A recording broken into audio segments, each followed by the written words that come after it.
Chandbali block विभिन्न अंचल दीर्घ 20 दिन है बन्या दुर्दशा भोगुंट बन्या विपन्न से सरकार तरफ रिलीफ ठीक भाव पहुंची पारना अभियोग आनी चांदबाली ब्लॉक कांग्रेस सांबादिक सम्मेलन माध्यम ब्लॉक कांग्रेस कही खरीफ चाष चाषी जो ऋण नेउथिला ताको संपूर्ण झाड़ करने सहित आगामी रबी फसल करने चाषी को ऋण देवा सहित धान विहन जोगाई दिजाऊ और सठिक तदंत कर जो माटी घर नष्ट होती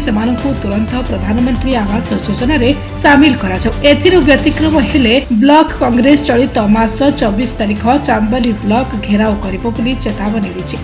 सांबादिक सम्मेलन डाकिबार मुख्य कारण आपण माने जानिचंती सारा राज्य रे वर्तमान बन्यार विभीषिका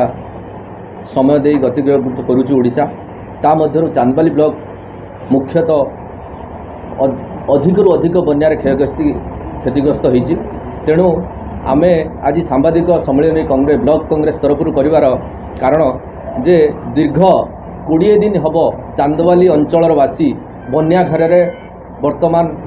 अतिबाहित करुचंती किंतु प्रशासन किंबा सरकार एपर्यंत लोक मानकु सठिक भाव में क्षतिपूरण आपणकर सुखिला खाद्य ठारू पाल ठारू आपणकर जहाँ नित्यवार्षिक द्रव्य दरकार से एपर्यंत जोगई पारला नाही। मान्यवर मुख्यमंत्री तिहिड़ी ब्लॉक को आसुचंती किंतु चांदबाली ब्लॉक को आसुना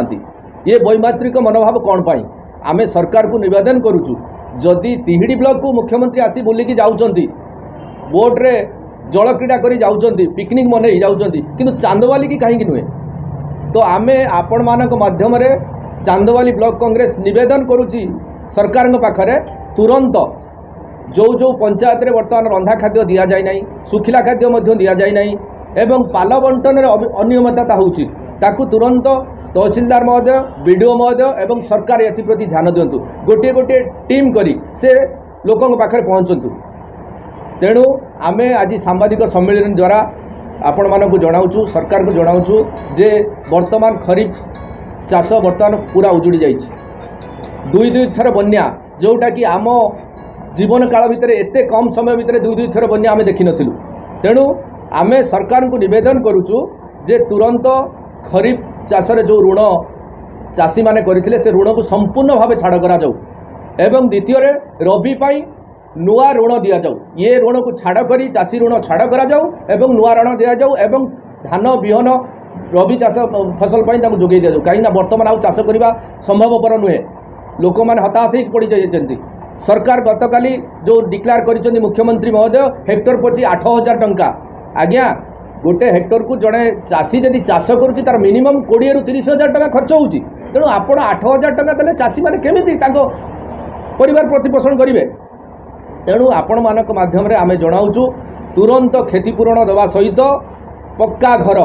जो मानकर माटी घर अच्छी भांगी जाइछि ताकू प्रॉपर तदंत करी कौनसी पातर अंतर न करी दलीय मनोभाव न नहीं सर्वदल सम्मति क्रमे सबु पंचायत रे सर्वदलीय लोक मानक डाकी जो माने योग्य हिताधिकारी तांकु तुरंत प्रधानमंत्री आवास योजना जोगाई दिया जाऊ। चांदबाली निशिकांत बेहरा रिपोर्ट निरपेक्ष।